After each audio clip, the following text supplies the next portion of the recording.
Breaking right now, the British royal family mired in one of its biggest crises in history. But if you thought the Prince Andrew scandal was the end of the changes that are coming under King William V, let me tell you, you are wrong. Today, I can confirm plans by the heir to the throne to strip Prince Harry, Meghan Markle, Archie, and Lily of all royal titles as William's fury over the situation regarding the former Duke of York grows. Because William, let me be clear, does not believe his father, the cancer-stricken king, has gone far enough.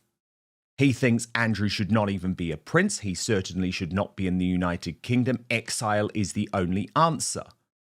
But the problem is that requires an act of parliament. That act of parliament, I am told, William also intends to use to finally jettison the Sussexes so that they would no longer have a title whatsoever and their children would lose what Meghan Markle once referred to as their birthright. This is going to be Prince William getting tough. And we already saw the impact that he is having, because while this is an incredibly difficult conversation to have, the power has already shifted to the heir in quite some way, given Charles's health struggles grow. He did make an appearance today in Manchester at the scene of the synagogue attack, which shook this country very recently. But it's heartbreaking to see. Charles is really, really struggling with his cancer treatment. And while obviously there is hope that his prognosis means he will stay alive for at least a few years, the power within the British monarchy is shifting. So we've got so much to get into today in what has been a seismic 48 hours for the British monarchy, its future very much at stake. So let's team up now with the Royal News Network and its editor, Brittany. Brittany, look, King William V is very, very clear in his plans. Charles has not gone far enough, according to him, but this isn't just about the former Duke of York and the former Duchess of York. At the absolute forefront of his mind are Harry, Meghan, Archie, and Lilibet. And trust me, Brittany, they are going to have their titles stripped too. Would that be the right decision? I really think it would, Dan. I think William is absolutely right here, especially when it comes to both dealing with his brother and his uncle, because something has to be done to preserve the future of the monarchy, because Harry and Andrew are both massive risks. And it's a risk that needs to be assessed very quickly here. And I think definitely there could be a route forwards where their titles are stripped. And I think that's the only way to go. And I think the future, in some ways, can only be secured if they go in that direction. And so this will be a very bold move. It'll be one that definitely damages his relationship with his brother. I don't think there's much of a relationship between William and Andrew, but I think Harry and Meghan should be shaking in their boots right now if they are not already. And they could have had the best of all worlds if they had played their cards right. But this was a route Harry and Meghan decided to go down where they trashed their family, and this is the result. It absolutely is, Brittany. It absolutely is. And look, what I just want to point out here is that the British public are not really getting the truth at the moment from the Royal Rota, which is the official mainstream media network that reports on the British royal family, because they are in the pocket of both Buckingham Palace and Kensington Palace. And so while it is difficult in some ways for me to report on these tensions which have been ongoing between Charles and William, and also the extent of Charles's health struggles, you know, Brittany, that I have the view that daylight is the best disinfectant and that I do have to report the truth, because it's what I did right back in 2019 when there was all of that tension going on behind the scenes with Meghan and Harry and the late Queen Elizabeth II, and the mainstream media would not report it. But this is a serious power struggle that is going on. And of course, Brittany, and I really want to emphasize this, William obviously has the utmost respect for his father as a man, as a human being, and he is desperately sad about this cancer battle. And by the way, for William, the idea that he's probably going to take the throne in his 40s when his children are still young is not what he wants. But these are the cards that have been dealt, Brittany, and William is very, very clear that he cannot have Andrew and he cannot have Prince Harry and he cannot have Meghan Markle doing potentially untold damage to an institution which, let's be honest, is going to struggle a little bit during this modernization era. It is. And we can see it already. I think the struggles and the tensions between, how do they move forward digitally and these sorts of things? Because I feel like we're seeing a slow adoption of, let's say, some video and social media and these sorts of things. And so the monarchy is very much, I think, struggling to modernize in some way here more than some of its other counterparts. And I'm sure William loves his father, doesn't want to think that his father isn't going to be around for 10 to 15, 20 more years. William, to his credit, is very much trying to set up his future, and I think that's a really, really smart thing to do. He's very aware of that future, and I think that is definitely a great direction to go in, but one I think that'll be a big struggle as well as they sort of kind of balance this father-son dynamic. The thing is, Brittany, when you think about this, right, William is going to be ruthless in what he sees as necessary changes to the British royal family. Now, traditionalists like you and me will probably struggle with some of these changes, but he has a big picture in mind, which, by the way, might mean that he's not head of the Commonwealth, might mean that he's not head of the Church of England. I mean, these are previously unthinkables. But what I'm very, very clear on is that there will be a streamlined monarchy. And if you are causing trouble for the institution, which, let's be in no doubt, Andrew, Fergie, even his daughters, and Harry, Meghan, and their children are doing, he's just not going to countenance it. So there will be an act of parliament. They will be stripped. They will not attend the coronation. This is all reporting that I have been doing for years now, to be honest. William's thinking is not new on this. But of course, with all of the new revelations over Andrew, Jeffrey Epstein, and Virginia Giuffre that have come to the surface, in terms of William's state of mind, this was crunch time. And the pressure that he had to put on his father was very, very serious.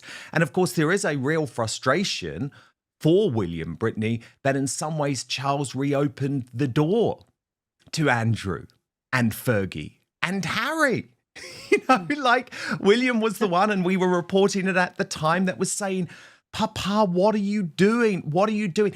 Meeting Harry is only going to lead to heartache. And sure enough, what happened? Lots of leaks about what happened at the meeting, lots of leaks about security. But Charles is a softie in a lot of ways, and he wants to be seen as a king of reconciliation, especially in his dying days. That has become very important to him. That is not where William's headspace is at. So what we do see is now quite an incredible clash going on behind the scenes between the monarch and the heir. But again, some people won't like me reporting this. It's just the truth, and I will stick to reporting the truth. But I just want to be clear, this is not about William's respect for his father. It is about what he believes needs to be done in order to maintain the future of the British monarchy. Now, I know Tom Sykes is a very controversial figure in royal reporting circles, but he has been completely on this story from the start as well.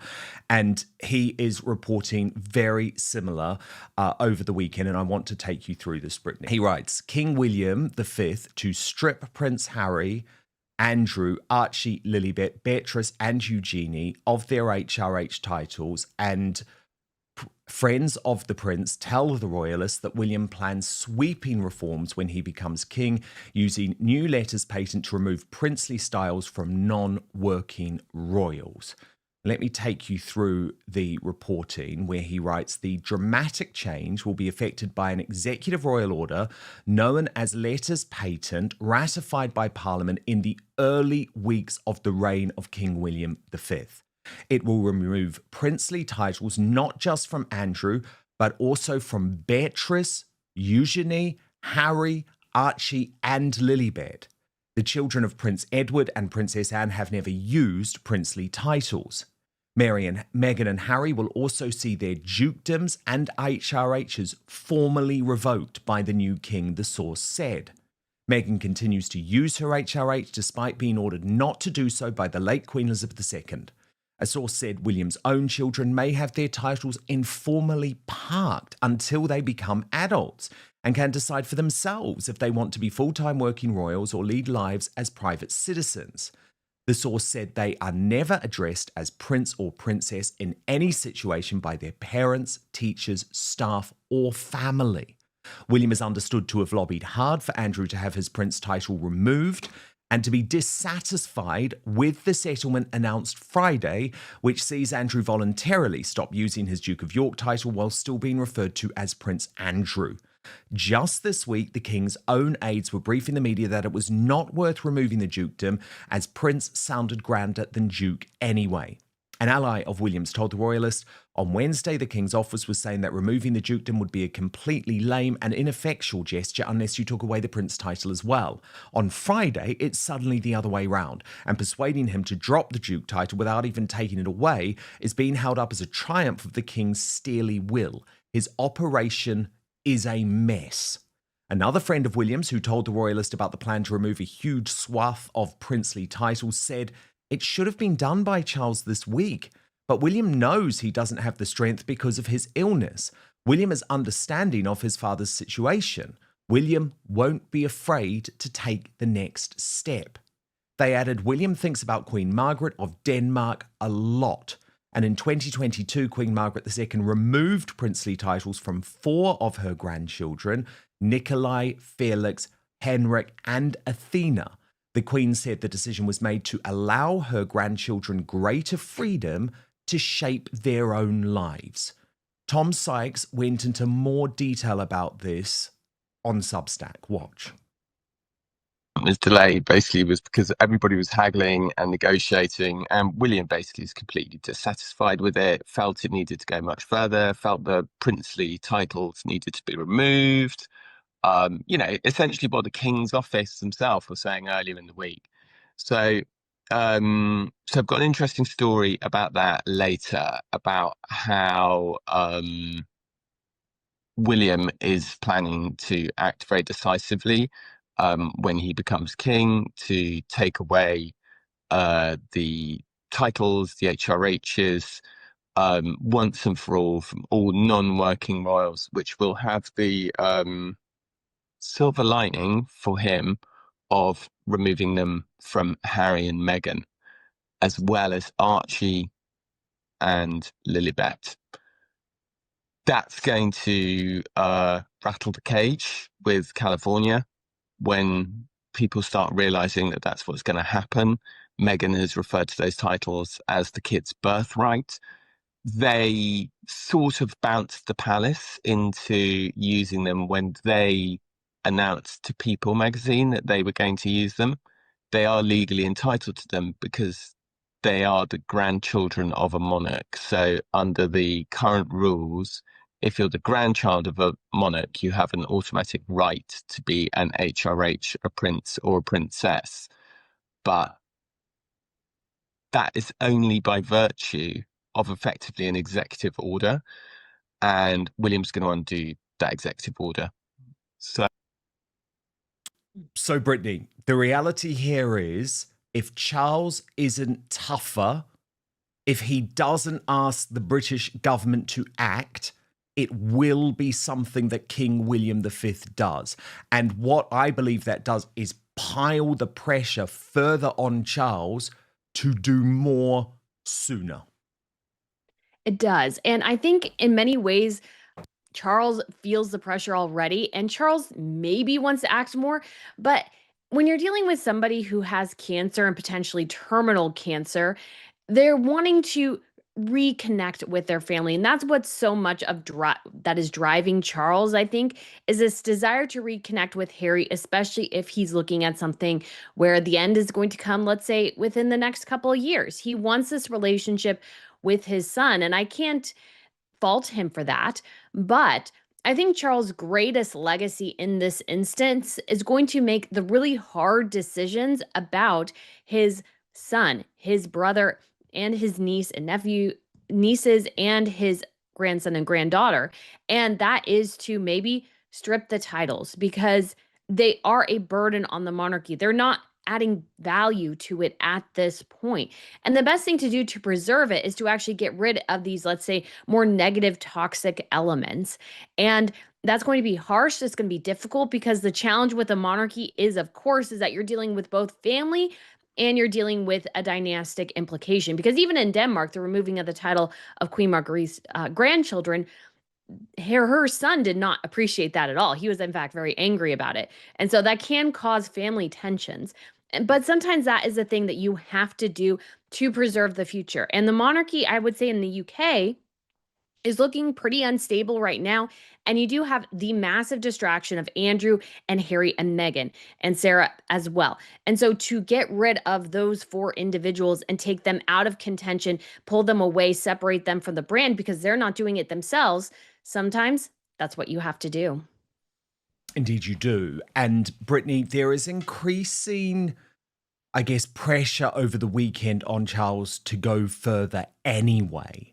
Because, of course, by allowing his brother to voluntarily give up the dukedom, what it means is that it's a bit like Harry and Meghan at the moment. They can keep secretly calling themselves HRHs. We know that Meghan refers to herself as the Duchess of Sussex constantly in order to hawk products.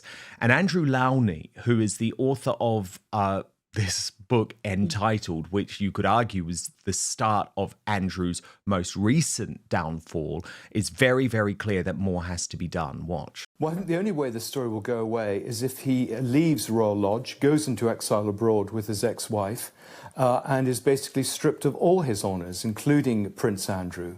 I think people find it pretty appalling that, he's given up a dukedom, but he's still Prince Andrew. He should be an ordinary citizen. I think also there are good questions about whether he should be investigated by the authorities. National Crime Agency wanted to do this 20 years ago. I think that there's a case for the Met to reopen any investigations they have and to be open now about whether they actually properly investigated him the 3 occasions that they claim they did so. The members of the royal family are not above the law, and I think it's time that perhaps the authorities realise that.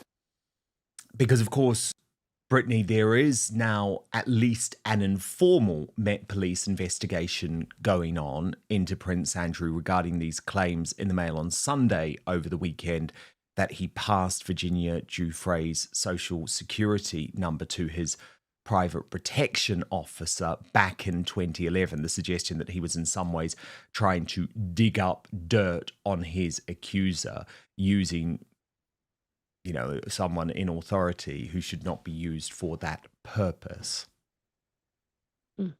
Yes. And when it comes to Andrew, I think there are so many questions especially about the legality of his dealings when he was the special envoy of trade for the UK. And so I think there is definitely a worthwhile investigation, Dan, to go through all the wheeling and dealing that he was doing, supposedly on behalf of the British government, but really, as we found out, Andrew Lowney goes into this in quite a bit of detail, mostly for himself. And I think for the future of the monarchy, and this is not just in the UK, because this is not a UK problem. There have been problems in Spain, in Norway, in other countries regarding spares and their activities and these sorts of things. And so there needs to be a system in place to make royals aware that if you step out of line, if you step out of X, Y, and Z bubble, there will be punishments for that. Because the problem with Andrew, the problem with Harry and Meghan is that there is seemingly no recourse. They are told not to use their HRH, and they do. They're told not to use their titles, and they do. And so they do that because there's really no way for anybody to punish them and to hold them account for the agreements that they made. And I think for the future of the monarchy, it should be abundantly clear that if you cross a line, there will be a punishment here for that, whatever that happens to be. And I think that will result in a healthier monarchy and something that absolutely must be done. And perhaps it's harshest on Andrew, Harry, and Meghan and Sarah because they have been the problems right now. And it's the only way to, I think, preserve the monarchy in the future is to make the people aware, hey, these people, yes, they're royals. Yes, they stand on a balcony. Yes, they do all these things. But there is a code of conduct in place. And if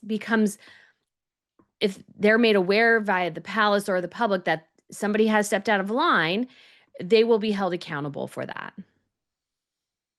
Yeah, indeed. I mean, one of the issues here, Brittany, of course, is that this has been a drip over now nearly 2 decades.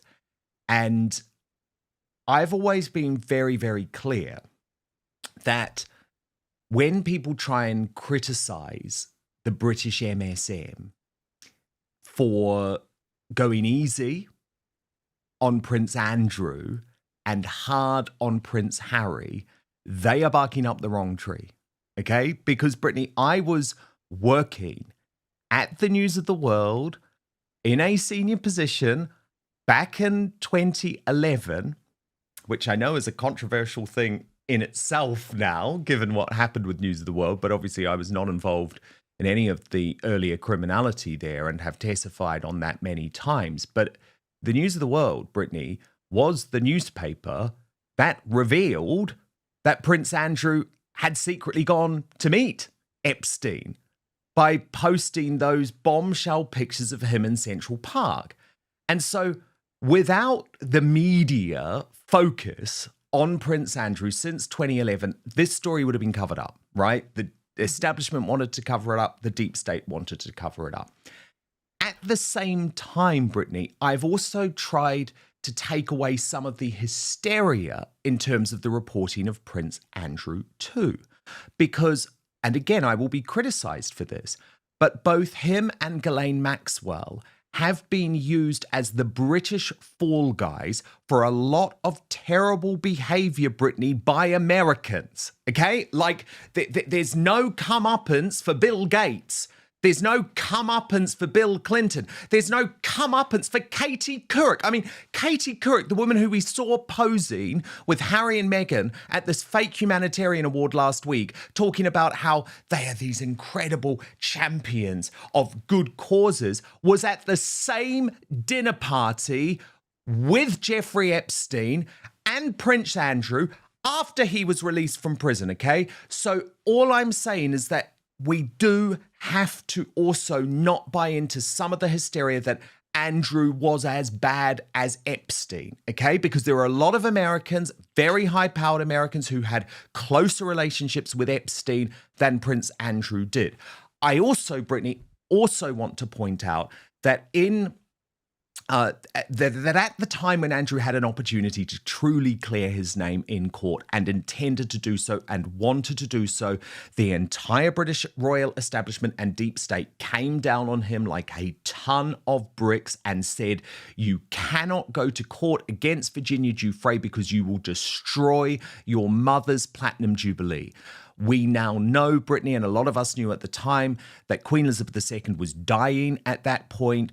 The bone cancer and the blood cancer was spreading through her body, and everyone knew that the stress of that trial on her would probably hasten the end of her life. So Andrew, in some ways, fell on his sword because he was never able to clear his name in court. So that is not to defend his behavior for a single second. And the fact that he lied about his ongoing relationship with Epstein, and the fact that Fergie was begging for money, $50,000, $100,000, and it was Epstein, the paedophile, who actually ended up dropping her, is all appalling, okay?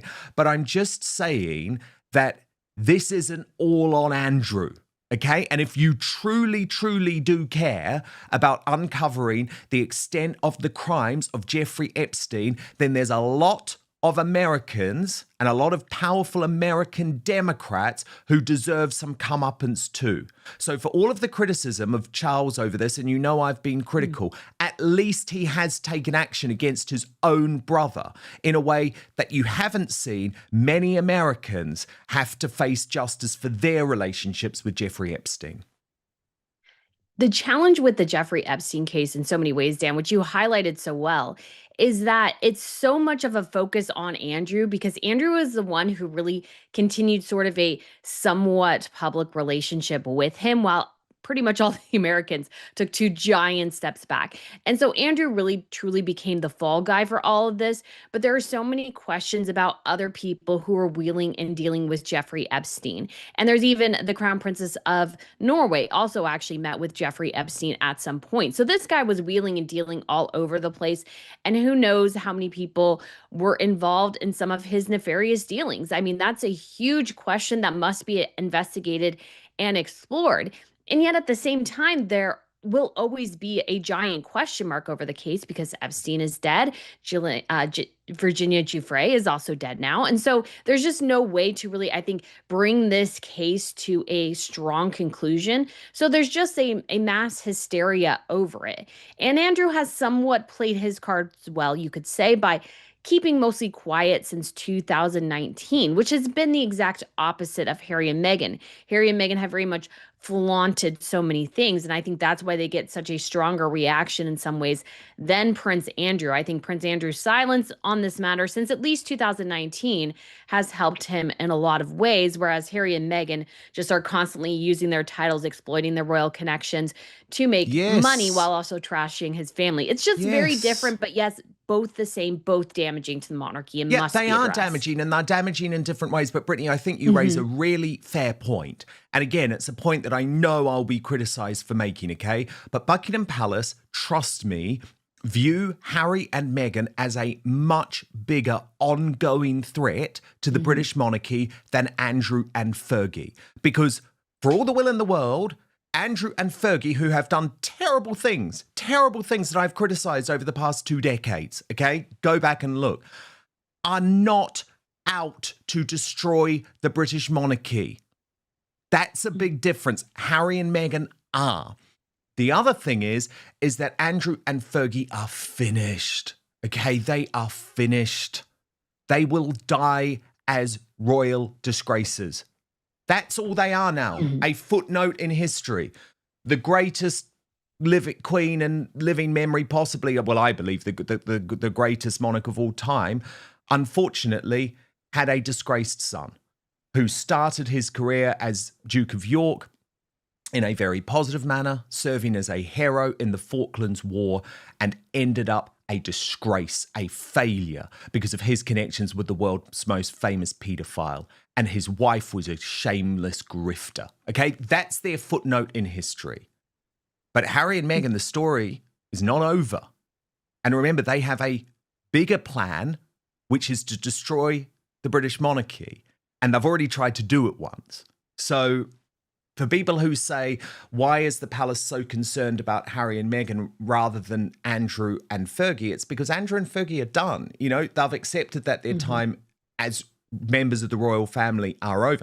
Now, that doesn't mean Fergie isn't going to try and make money. She's going to have to.